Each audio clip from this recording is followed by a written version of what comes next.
Bismillah, vassalatu vassalamu ala rasulillah. Assalamu alaikum wa rahmatullahi wa barakatuhu. Бүгін біздер Алейхиссалам. әл-мамнуъу минас-сарф тақырыбын аламыз. Енді мына жаққа төрт деп қойған, негізі бұл төрт емес. Себебі біздер әрекеттермен талданатындарды алып жатыр едік. Дұрыс па? Біздерде төрт нәрсе әрекетпен талданатын еді. Исмул муфрад, жамъ таксир, жамъ муаннас салим және де әл-фиъл мудари аллази лам яттасил би ахириhi шей. Дұрыс па? Төртіншісінде бізде фиъл мудари аллази лам яттасил би ахириhi шей тұру керек. Бірақ біздер исм муфрадта не дедік? Юрфау бил-дамма ва юнсабу бил-фатха дедік. Неде? Тағы жамъ таксирде де юрфау бил-дамма ва юнсабу бил-фатха деп айттық. Енді осы екі тақырыпта не дедік? Жар жағдайында ва южарру бил-касра ин кана мунсарифан дедік. Егер де мамнуъ минас-сарф болатын болса, біздер не дедік? Южарру бил-фатха дедік. Енді сіздерде сұрақ туындайды. Қандай сұрақ туындайды? Біздер мамнуъ минас-сарф дегеніміз не деген? Сондықтан да соны арасына сіздерге мамнуъ минас-сарф дегеніміз осы деп қағиданы түсіндіріп беріп кетейін деп жатыр. Қараңыздар, мамнуъ минас-сарф дегеніміз, ас-сарф дегеніміз өзі не? Сарф дегеніміз тәнуин деген сөз. Түсіндіңіздер ма? Мамнуъ минас-сарф дегеніміз, мамнуъ мин-тәнуин деген сөз. Енді тәнуинге ілеседі, бізде касра ілеседі. Демек, мамнуъ минас-сарф және де мамнуъ мин-тәнуин және де мамнуъ мин-касра деген сөз. Түсіндіңіздер ма? Қараңыздар, мамнуъ минас-сарф дегеніміз тәнуиннен бос болуы. Себебі қараңыздар, мен сіздерге Зайдун және де Ибрахиму және де Хаулай десем, барлығы есімдік, дұрыс па? Барлығы есімдік. Бірақ арасында бір-бірінен айырмашылығы қандай? Біздерде ең төменгі дәрежеде тұратын қай сөз? Есімдіктердің ішіндегі. Хаулай, дұрыс па? Не үшін? Себебі ол міскін, ешқандай өте керемет мәбни, ешқандай дамма алмайды, ешқандай фатха алмайды, ешқандай касра да алмайды. Өте әлсіз сөз болып табылады бұл. Түсіндіңіздер ма? Енді бұны мәбни дедік, дұрыс па? Енді не үшін бұл мәбни дедік? Не себепті мәбни болды? Және де неге ұқсаған үшін мәбни болды? Бұл, қараңыз, мәбнилер харфке ұқсаған үшін мәбни болды. Жаттап алыңыздар. Не үшін? Себебі харфтар өзгере ме? Сөйлемдегі орнына қарап өзгермейді ғой, дұрыс па? Бір кейіпте қалады. Сондықтан да мәбнилер сөйлемнің ішінде өзгермеген үшін харфке ұқсап кетті. Түсіндіңіздер ма? Мәбни не үшін мәбни болды десе, не деп айтасыздар? Ли шабахихи бил харф деп айтасыздар. Түсіндіңіздер ма? Екінші дәрежеде қайсысы бізде? Ибрахим сөзі. Ибрахим бізде әрекет алды ма? Әрекет алды. Біздер жа Ибрахиму, раайту Ибрахима деп аламыз, айтамыз. Және де марарту би Ибрахима деп айтамыз. Әрекет алды ма? Алды. Бірақ Зайдке қарағанда дәрежесі кішкене төмендеу тұрады. Не үшін? Әрекет алғанымен не алмады?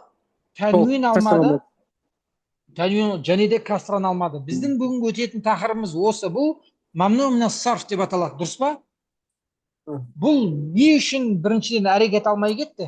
Және де екіншіден не үшін бұл касра алмады? Осы сұраққа жауап береміз. Неге ұқсаған үшін? Себебі бұл мамнуъ минас-сарф фиғлға ұқсайды. Фиғл бізде касра алады ма? Касра алмайды. Дұрыс па? Және де не алмайды? Фиғл бізде тәнуин алмайды. Яктубун деп айта алмаймыз.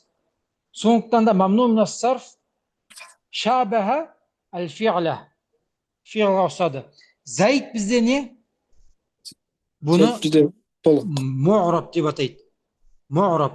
Себебі біздер бұл ең төменгі патшалар деп айтсам болады бұл сөздерді. Зайдун, зайдан, зайдин, китабун, китабан, китабин. Бұл біріншіден әрекет алды. Екіншіден бүкіл әрекетті алды ғой, дамманта, фатханта және де касраны да алды. Ұқтыңыздар ма? Бұл не? Бұны тәнуин сарф дейді. Қараңыздар, тәнуиннің пайдалары осы. Пайдасы бар ма? Бар. Біздер өтеміз иншалла. Китабун, китабан деген секілді әрқайсысы. Енді біздер Зайд не үшін масруф болды? Себебі ол харфке ұқсаған жоқ, мәбни болатындай. Және де ол фиғлға ұқсаған жоқ, мамнуъ минас-сарф болатындай. Ұқтыңыздар ма? Демек Ибрахиму деңіз, мамнуъ минас-сарф деңіз, мамнуъ мин қайсы? мамну мин хаза танвин деген сөз. Себебі бұны зайдун китабун деген кезде танвинді бұны танвин сарф дейді. Кейбір кітаптарда. Ұқтыңыздар ма? Танвин сарф дейді. Демек, мамну мин сарф дегеніз, мамну мин хаза танвин деген сөз. Ұқтыңыздар ма енді? Енді оған осы танвинге ілеседі, не ілеседі? Касра ілеседі біздерге. Енді қала ибну Ажуррума рахимахуллаху تعالى وأما الفتحة فتكون علامة للخفض في الاسم الذي لا ينصرف. ممنوع من الصرف دегенimiz ne? Соны айтады. الممنوع من الصرف هو الاسم الذي يجر بالفتحة عوضا عن الكسرة ولا ينون. Тұқтыңыздар ма? Енді бірақ бұл ممنوع من الصرف бізде тәнвин алмайды. Тәнвин алмайды, сөз жоқ ода. Енді касра жар жағдайында бізде фатха болады деді ғой. Бірақ оның шарты бар. Екі шарты бар. Біріншісі бишарти алла тадхула алейхи ал, алифлам кірмеу керек. Алифлам кірмеу керек. Себебі біздер не деп айтамыз? Марарту би масаджида деп айтамыз. Дұрыс па? Шарттар орындалды ма? Шарттар орындалды. Алифлам кірген жоқ. Ал егерде алифлам кіріп кетсе, касра болып кетеді. Қараңыз. Құранда не дейді? Ва антум акифуна фил масаджиди деді. Масаджиди, ал масаджиди. Не үшін касра болып кетті? Себебі алифлам кіріп кетті. Түсіндіңіздер ма? Екінші шарты ва алла юдафа.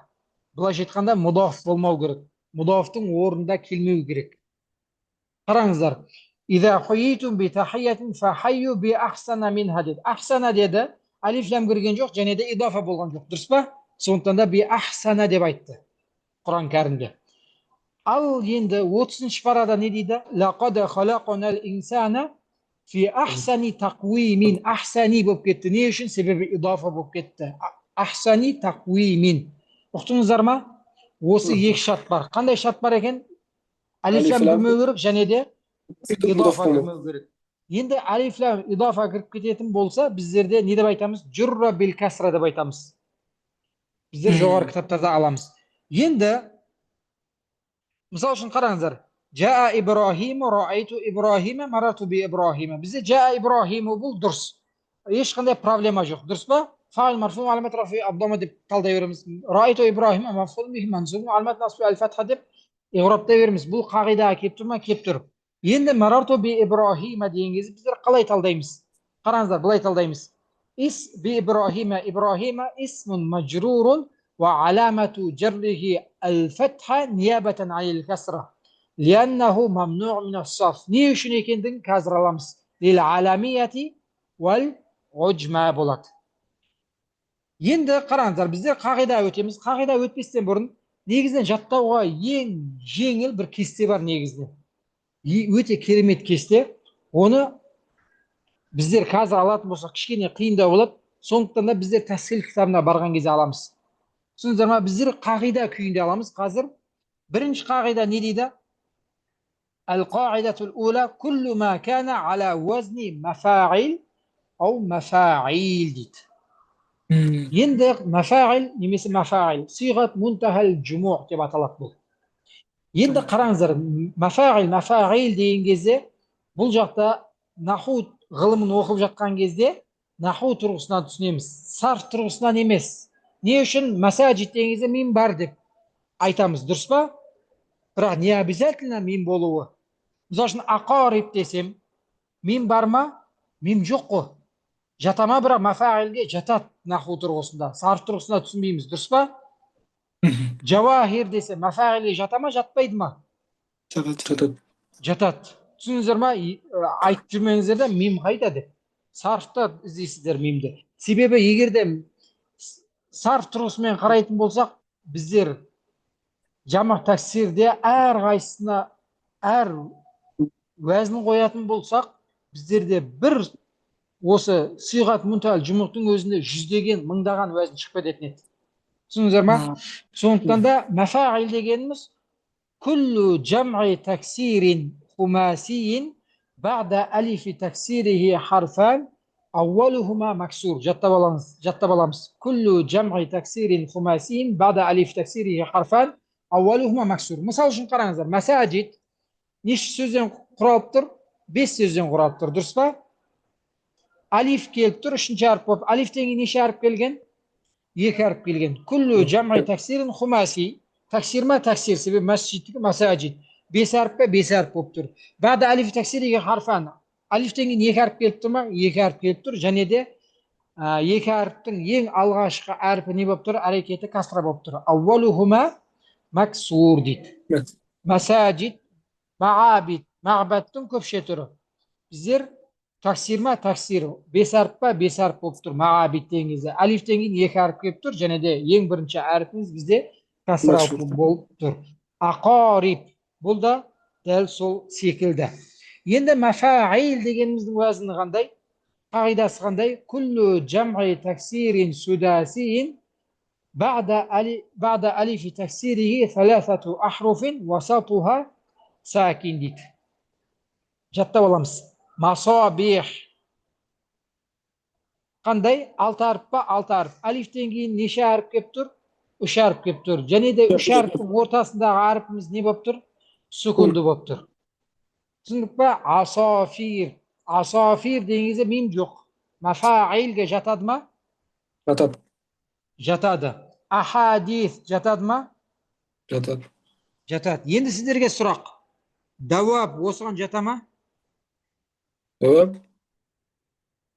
Даваб. Даббаның көпше түрі.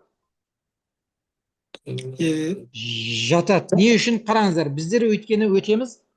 Мушаддада әріп бар ғой. Неше сөзден құралады ол?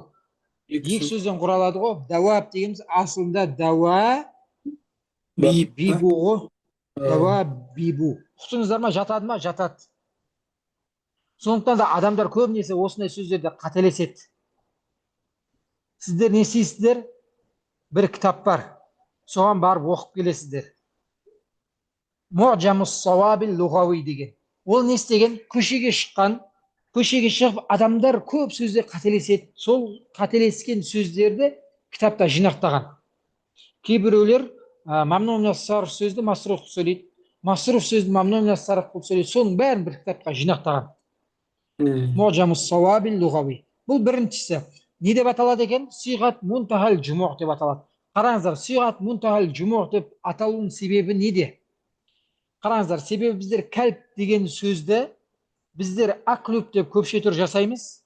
Және де аклүптен кейін тағы да көпше түр жасасақ болады. Қалай? Акалип деп көпше түр жасасақ болады. Енді акалип деп сиғат мунтахал жумуғ жасадық қой біздер. Одан кейін біздер не істей алмаймыз? Көпше түр жасай алмаймыз. Уже біздер көпше түр жасаудың шарттау шегіне жеттік. Құтыңыздар ма? Сондықтан да сиғат мунтахал жумуғ деп аталған. Дәл сол сияқты рах деген сөзді архут деп көпше түр жасауға болады, және де арахит деп көпше түр жасауға болады. Одан кейін біз арахиттан кейін не істемейміз? Басқаша көпше түр алып келе алмаймыз. Түсіндік па? Енді ал-қағидату сәния, екінші қағидамыз бізде. Күллі исмин махтумин би алиф танифил мамдуда ауил мақсура. Қараңыздар, алиф танифил мамдуда және мақсураны біздер қалай білеміз? Біздер қандай суретте келеді? Қандай суретте келеді, дұрыс па? Енді бірақ осындай суретте келді екенде барлық сөзді мамнун мин сарф қыла бермейміз. Біздерде ең бірінші мамнун мин сарф ат-таниф алайық. Осы таниф бізде әйел тегі болады, және де мамнун мин сарф болады. Бұны білудің ең жақсы жолы, қараңыздар, алдындағы әріп санайсыздар.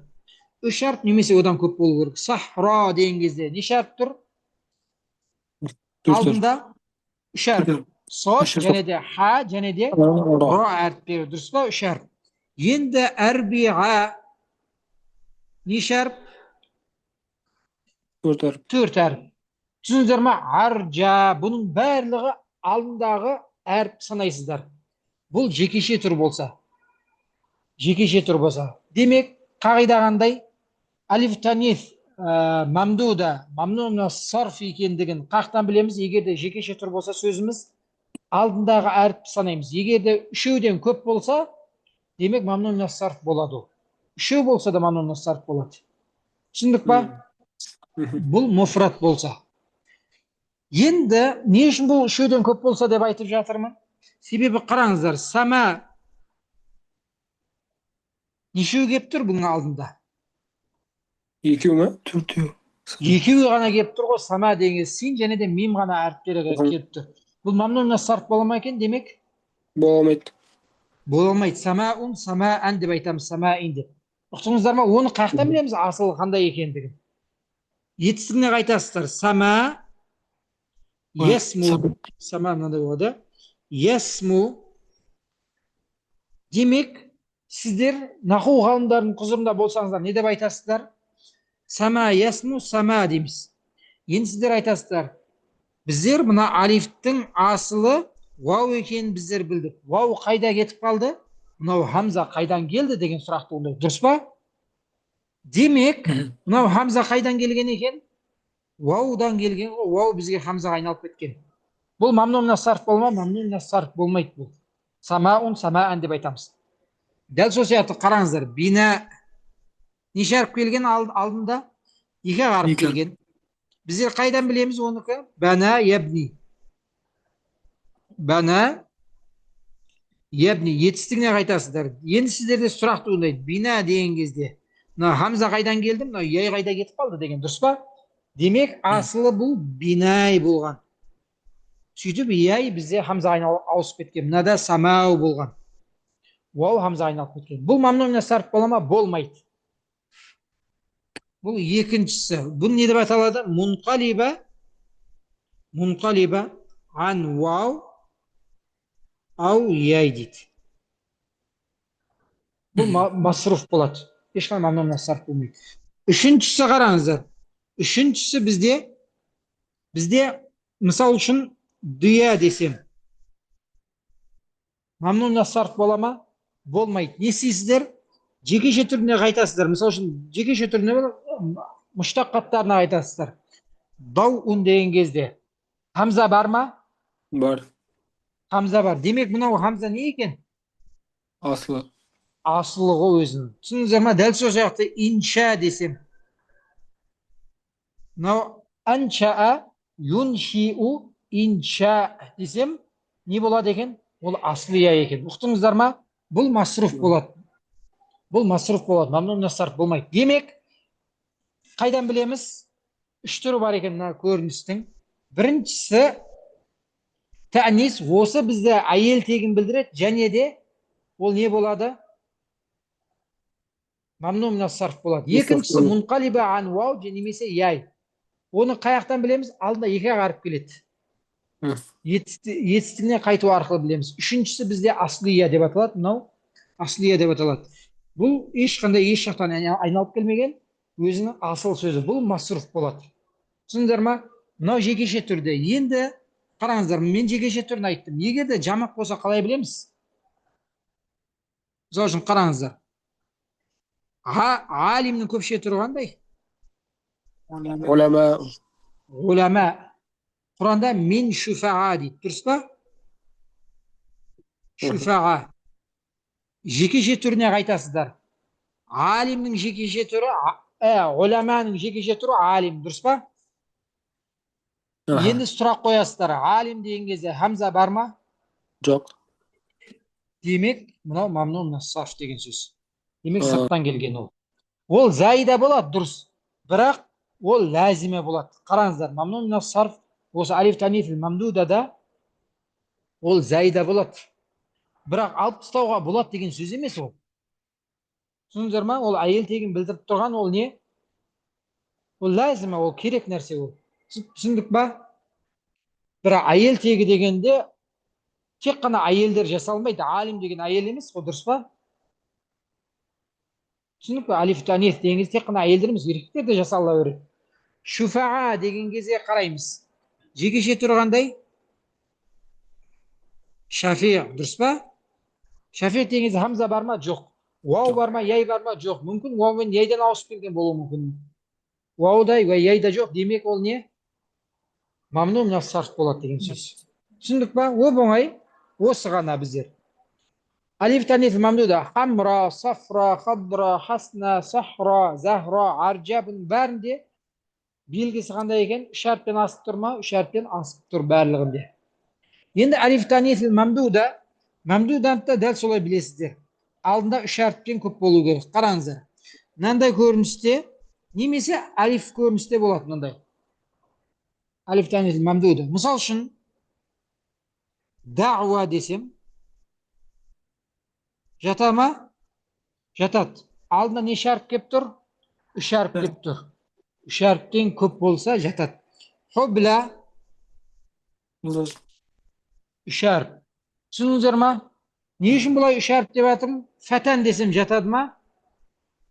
Жоқ. Екі әріп. Жатпайды. Екі әріп болып қайтты. Қараңыздар, білудің екі жолы бар. Біріншісі, алдындағы әріп санайсыздар, үш әріппен көп болу керек. Екіншісі, мына жақта тәнуин жоқ. Түсіндіңіздер ма? Фәтәнді бізде мамнун мина сарф, былай жеткен алиф таниф мақсураға жатпайды. Қаяқтан білдік? Біріншіден алдында екі әріп келіп қалды, екіншіден мына тәнуин келіп тұр ғой. Фәтән деп. Егер мамнун мина сарф болса, фәтә деп айтатын едік. Дәл сол сияқты Құранда не дейді? Улайка аля худан дейді. Жатады ма? Худан жатпайды. Не үшін? Алдында екі әріп келіп тұр, және де мынау тәнуин болып тұр. Түсіндік па? Білу оңай. Енді сіздер айтуыңыз мүмкін, мусташфан үш емес, тіпті бес әріп болып тұр ғой дейді, одан да көп болып тұр дейді. Не үшін мамнун мина сарф емес? Не үшін алиф таниф мақсураға жатқызбадық деген сияқты. Түсіндік па? Біздер иншаллаху тағала аламыз. Мынан нәрсені жаттап алыңыздар. Фа'ла биттафлиф дейді. Фа'ла, фи'ла, фу'ла. Осы үш уәзін жатады. Қандай? Фа'ла, фи'ла, фу'ла. Және де екі уәзін қосып қоясыздар. Фа'ала, және де фу'ала. Фа'алаға мысал үшін ятама, фу'алаға сукара жатады. Түсіндік па? Сукара. Не осы бес уәзін жаттап алыңыздар. Фа'ла, фи'ла, фу'ла.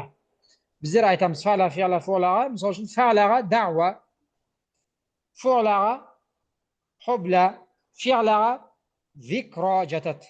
Фа'алаға ятама, фу'алаға сукара. Осыларды жаттап алыңыздар. Демек, зикра, дауа, хубла дейді. Енді біздер үшінші қағида күллу аламин ли муаннас. Оп-оңай кез келген әйел тегінің аттары мамнун мина сарф болады. Енді дұрыс, кейбіреулерінде екі түрлі айтса да болады, мамнун мина сарф қылса да болады, қылмаса да болады. Бірақ сіздер жаттап алыңыздар, қылса бола ма? Барлығын болады. 99% сөздер әйел тегін мамнун мина сарф болады. Енді ішінде 1% екі түрлі айтуға болады. Біздер айтамыз Фатима, Хадижа, Зайнаб, Мариям, бұның барлығы не болады? Мамнун мина сарф болады. Енді хинд деген сөз, қараңыздар, хинд деген сөз. Егер де сөзіміз бізде үш әріпті болып, ортасындағы әріпіміз сүкінді болса, осы мамнун мина сарф қылсаңыздар да болады, қылмасаңыздар да болады. Хинду деп мамнун мина сарф қылсаңыздар да болады, немесе хинду деп масруф қылсаңыздар да болады. Демек жаттап алыңыздар, кез келген сөзді айтуға бола ма екен? Болады, мамнун мина сарф қылу, әйел тегіндегі. Дұрыс, ішінде кейбіреуін екі түрлі айтсаңыз болады. Хинду және даат деген кезде, осы кездерде екі түрлі айтсақ та болады. Төртінші қағида әл-аламул махтуму би алифин ва нунин заидатайни. Алиф ва нун заида адамның аттары болады. Фархан мысал үшін фарахтан шығып тұр, дұрыс па? Алиф пен нун қосылуы арқылы адамның аты болды, және де заида ма? Заида. Не деп талдаймыз? Фархана, марату би фархана اسم مجرور علامة جره الفتحة نيابة عن الكسر لأنه ممنوع من الصرف للعالمية وزيادة ألف والنون деп айтамыз. Түсіндік па? Дәл сол сияқты қараңыздар, хамдан, хамдтан шыққан, рағадан, рағаттан шыққан, алиф пен нун заида қосылып жатыр. Түсіндік па? Ал-қағида ал-хамиса, бесінші қағида, күллу аламин ажами, бірақ шарты бар. Арабтың аты емес сөздері, бірақ шарты бар. Зайдын аля талафати ахруф. Мысал үшін Ибрахим, Исха, Яқуб, бұның барлығы не? Арабтың аты емес. Мамнун мина сарф болады. Бірақ шарт қойдық. Не үшін? Үш әріптен асу керек деп. Мысал үшін қараңыздар, хан десем, арабтың аты емес, дұрыс па? Бірақ үш әріптен болып тұрғаннан кейін біздер ол масруф болады. Ханун, ханан деп. Түсіндіңіздер ма? Қараңыздар, Джордж Буш деген кезде, Буш деген сөзді ғана алатын болсақ, bu үшін bu шән болады. Масруф болады. Егер де арабтың аты болмаса да. Ұқтыңыздар ма? Енді қараңыздар, Ибрахим, Исхақ, Яқуб аля набиина ва алейхимас салату вассалам, Джордж, Луис, бұның барлығы не болады? Арабтың аттары емес, мамну минас сарф болады. Қараңыздар, осыған біздер кез келген пайғамбарлардың аттары жатады. Және де періштелердің аттары жатады. Түсіндіңіздер ма? Алам ажамиге. Қараңыздар, кез келген пайғамбарлар деген кезде Құранда зікір етілген пайғамбарлардың ішінде кейбіреуі масруф, қалған бәрі мамну минас сарф болады. Масруфтарды айтайын. Жаттап алыңыздар. Масруфтар мыналар: сун, шам, лаху. Қандай? Сун, шам, лаху. Сун деген кезде со не? Кім? Салих алейхиссалам. Нун, Нухан деп келеді, дұрыс па? Нух алейхиссалам. Шин, Шуайб. Мим, Мухаммад саллаллаху алейхи вассалам.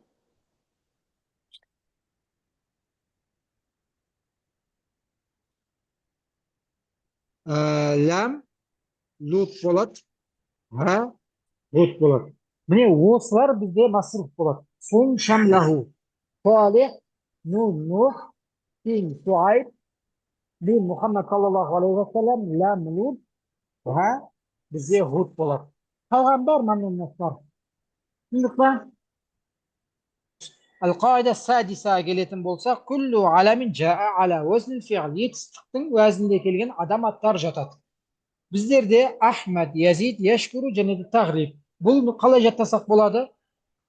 Ахруфул мудараған білесіздер, дұрыс па? Анайту деген. Не осылармен басталатын болса, адамның аттары демек ол уазнил фи'лға жатады. Ахмаду, Язид деген сияқты. Немесе бір адамның аты мәшғүл күйінде, мәшғүлдің сиғасында келуі мүмкін. Мысалы үшін бір адамның аты Хуким, мысалы үшін. Түсіндіңіздер ма? Жата ма? Жатады. Немесе бір адамның аты Шаммар, Фаал деген уәзінде. Жатады ма? Жатады. Бір адамның аты Шаммар болса. Түсіндік па? Демек уәзін фиғылда. Мысал үшін, марарту би Ахмада десем, қайтпалдаймыз? Исм мажрур аламату жаррихи аль-фатха ниябатан анил касра лианнаху мамну минас сарф лил аламияти ва уазнил фиғл деп айтасыздар. Жетінші қағида, әл-қағида әс-сабиға. Күллу уасфин. Қараңыздар, уасф келіп жатыр. Жоғарыдан бәрі алам деп келген еді, дұрыс па? Мына жақтан бастап сипат басталып жатыр. Күллу уасфин жаа ала уазни афал дейді.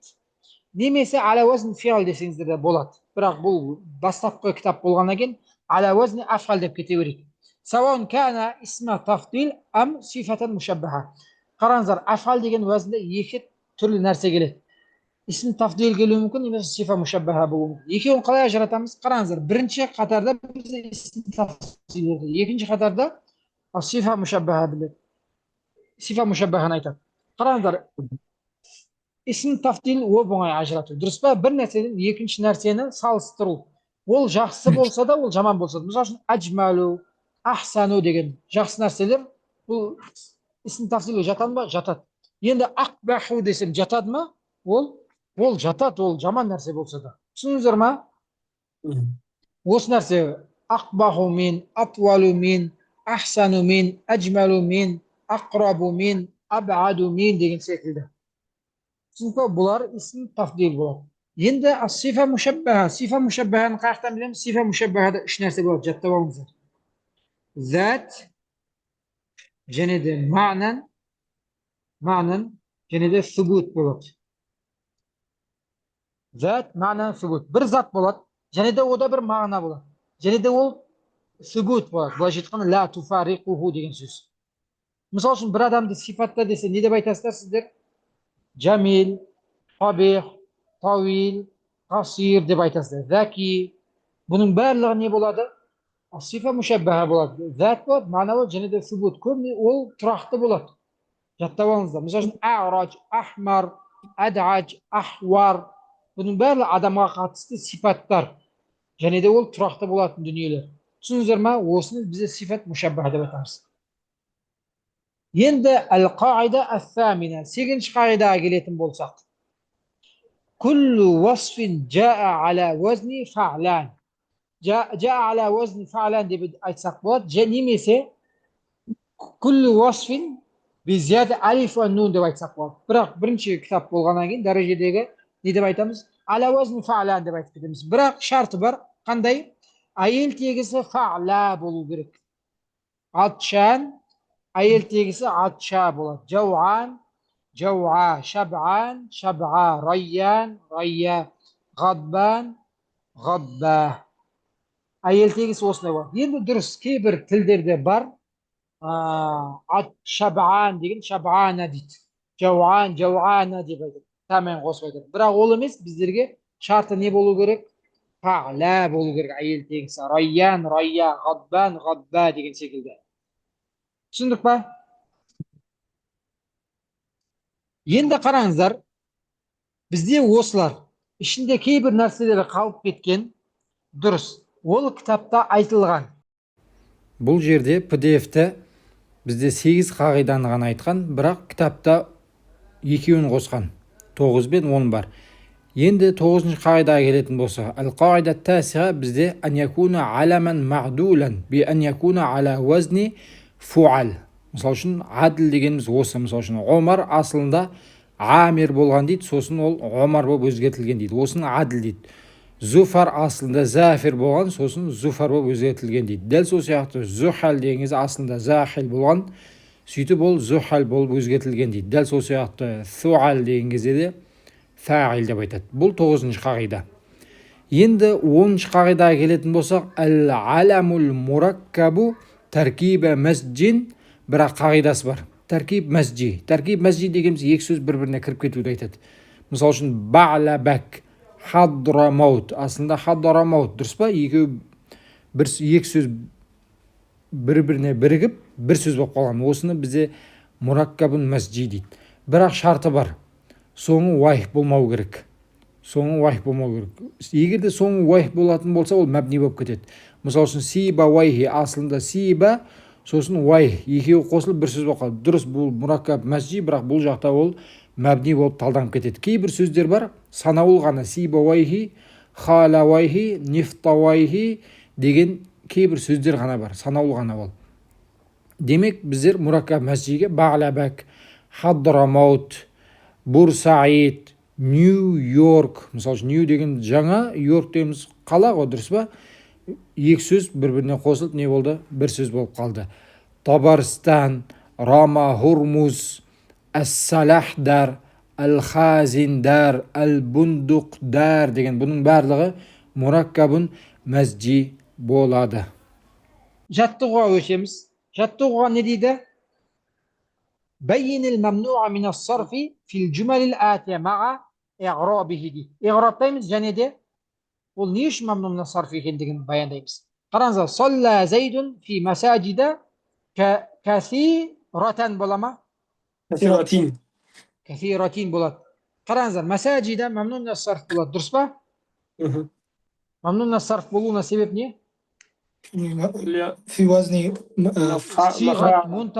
صيغة منتهى الجموع مثل على وزن مفاعل.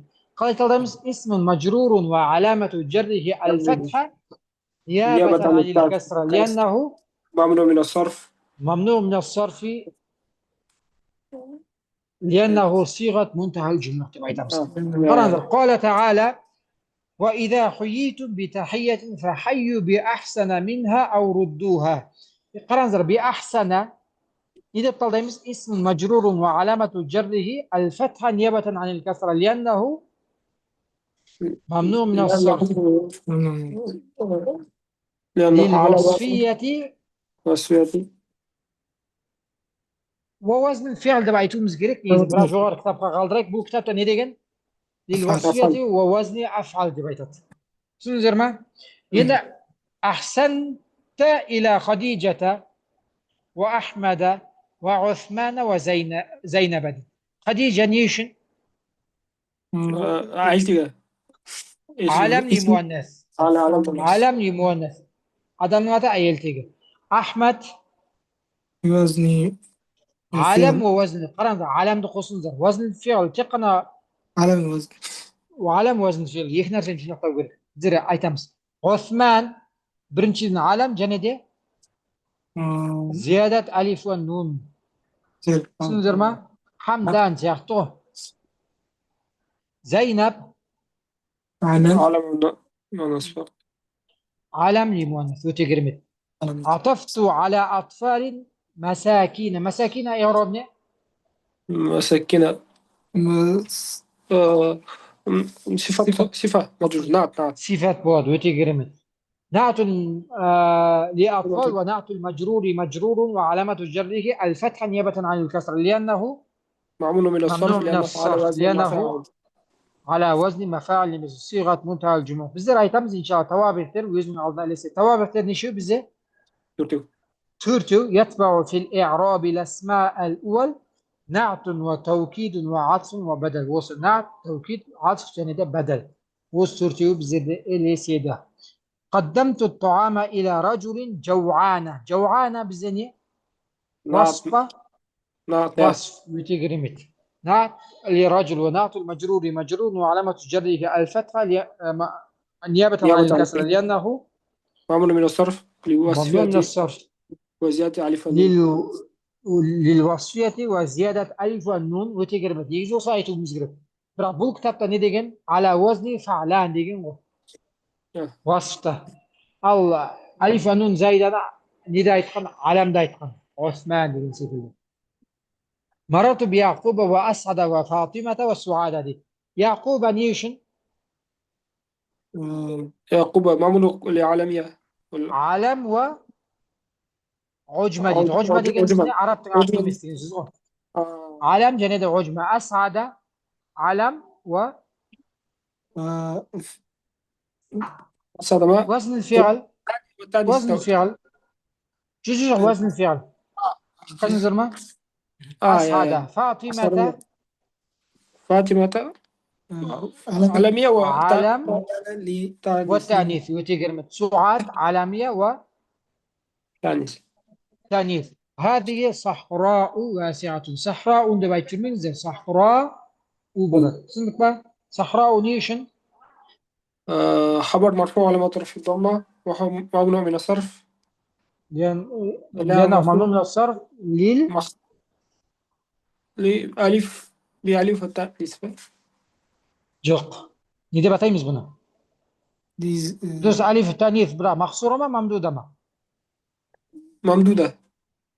ممدودة. سنك بقى يند قرانزدر لما تمنع الأسماء الآتية من الصرف؟ نيشن ممنوع من الصرف كندنا عتمس. إدريس للعالمية وعجم والعجمة. يوسف للعالمية والعجمة. جبريل بلدة للعالمية والعجمة. بيرشلين أكثر جتت دegen. ميكال بلدة للعالمية والعجمة جتت. Қараңыздар, Аймран деген кезде Аймран ғалымдар екі түрлі түсіндіреді. Бұны ажам деп айтамыз ба, арабтың аты емес дейміз ба, жоқ әлде арабтың аты дейміз ба дейді. Екеуімен қарастырсақ та мамнун мин ас-сарф болады. Бірақ не себепті мамнун мин ас-сарф болғандықтары өзгереді. Қараңыздар, егер де ажам арабтың аты емес десек, оны неден шығарамыз? Егер де Аймран сөзін арабтың аты емес ғожма десек, лил-аламияти вал-ғожма мен шығарамыз. Егер де арабтың аты дейтін болсақ, лил-аламияти ва зиядат алиф ва нун мен шығарамыз. Аты емес дейтін болса, я? Аты дейтін болсақ, арабтың аты дейтін болсақ. Қайталайын. Біздер Аймран сөзін ғалымдар екі түрлі қарастырып тәфсірлейді. Бұны арабтың аты деп қараймыз ба? Жоқ әлде арабтың аты емес, ғожма деп қарастырамыз ба? Екеуімен қарастырсақ та ол мамнун мин ас-сарф болады. Бірақ себептері не үшін мамнун мин ас-сарф болғандықтары екеуінде екі түрлі болады. Егер де арабтың аты емес, ғожма дейтін болсақ, бұны мамнун мин ас-сарф қай тараптан шығарамыз? Лил-аламияти вал-ғожма мен шығарып жібереміз, мамнун мин ас-сарф қыламыз. Егер де оның арабтың аты дейтін болсақ, не істейміз? العالمية للعالمية وألف ونون زايدة деп шығарып жібереміз мамнан сақ қылып жібереміз. زيادة ألف ونون. ұқтыңыздар ма? إبليس бізде не? للعلامات والعجمة болады. يزيد للعالمية الفعل. ووزن الفعل өте керемет. يقظان мысалы үшін مررت برجل يقظان десем وصفية وزيادة ألف ونون. وصفت وزيادة ألف ونون дейді немесе وزن فعلان өте керемет. Дәл сол сияқты қалған жаттығуларды не істейсіздер? Жасайсыздар мына жақта не үшін екендіктерін. Түсіндік па? Бізде мына жақта бесіншісі дейді, бұл бесіншісі емес негізінен. Нешіншісі бұл? Төрт қой. Мамнон сарф ол төрт деп номер беріп қойған, ол негізі төрт емес ол.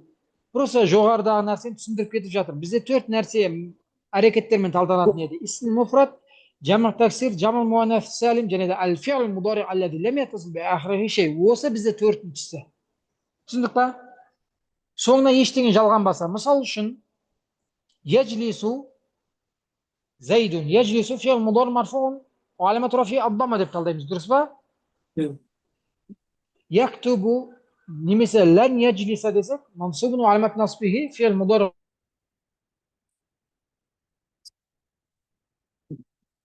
жазмиге сүкун бар. Көрдіңіздер ме? Раф жағдайында дамма, насб жағдайында фатха, жазм жағдайында сүкунмен талданып жатыр. Бірақ соңы ауруа болатын болса, қалай болады? Мысал үшін яду, яра, яхша десем. Және де ярми десем. Қалай болады? Раф жағдайында даммалар көрінбейді. Барлығында көрінбейді. Дұрыс па? Сіздерге кесте ретінде түсіндірдім өткен сабақтарда. Соны естеріңізге түсіріңіздер. Алиф болса да, вау болса да, яй болса да, еш қайсысында көрінбейді дамма. Одан кейін жазымға өтіп кетеміз. Жазым жағдайында барлығында не болып қалатын еді? Түсіп қалады ауру әріптері. Насып жағдайына келеміз. Қайсысында көрінеді, қайсысында көрінбейді? Алифте көрінбейді, себебі алиф пен фатха не жынысында бірдей ғой. Осында көрінбейді, уау мен яйда, себебі уау мен яйға фатха бізде жеңіл болғандықтан ода көрінеді. Ән ядуа, ән ярмия деген кезде. Түсіндік па? Міне осы арасында кейбір өзгеріс бар, біздер оны айттық. Және де кейбіреулерінде өзгеріс жоқ, бірдей болады. Қандай? Раф жағдайында дамма барлығында көрінбейді, бұл иттифақ болады, барлығында. Ешқайсында көрінбейді. Және де иттифақ бар, жазым жағдайында бәрінде түсіп қалады. Ихтиляф бар, насып жағдайында ғана. Егер де соңы алиф болса көрінбейді, уау мен яй болса не болады? Көрінеді. Енді уалам яттасил би ахирихи шей деді ғой, шайға не нәрсе жатады дедім мен өткен сабақтарда? Үш нәрсе жатады дедім. Біріншісі афғал хамса немесе әл-афғал хамса. Не болады? Немесе иза тасала бихи алифу таснiyatин ау вау жамаатин ау дамирул муаннасил мухатаба деп айтады. Немесе бір сөзбен айтатын болса афғал хамса деп айтамыз. Осы кезде егер афғал хамса болмаса әрекеттермен талданады. Егер де афғал хамса болса немен талданып кетеді? Ол кезде әріппен талданып кетеді ғой. Яктубан, тактубан, яктубун, тактубун, тактубин дегенде нунмен талданып кетеді. Көрдіңіздер ме? Әріптермен талданып кетеді. Нунның тұру және нунның түсіп қалу насыппен жазым жағдайында. Демек осы болмау керек. Біріншісі. Екіншісі не болмау керек? Нун нисва жалған болу керек.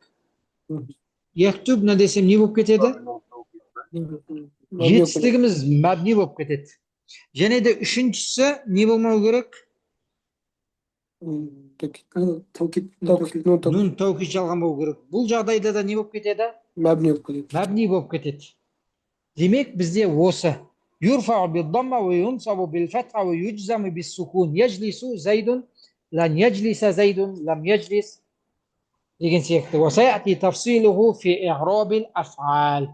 Фиғылдарға келген кезде жеке-жеке раф жағдайында қалай талдаймыз, насып жағдайында қалай талдаймыз, және де жазым жағдайында қалай талдайтынын алатын боламыз. Біздер келесі дәрістерде әріптермен талданатындар қайсылар? Және де оларды біздер қалай талдау жүргіземіз, соны алатын боламыз. Аллахумма салли ва саллим аля сайдина Мухаммад ва аля алихи ва асхабихи аджмаин.